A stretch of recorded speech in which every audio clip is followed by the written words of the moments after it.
之前都講過啊，我好希望咧，我哋嘅就業中心都應該要轉型升級先得。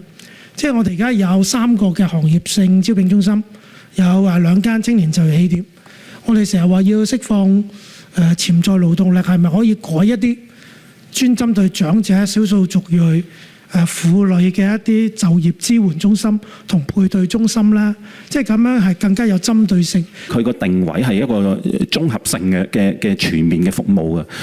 你話因應某啲特別嘅背景嘅求職者，再專設一啲就業中心。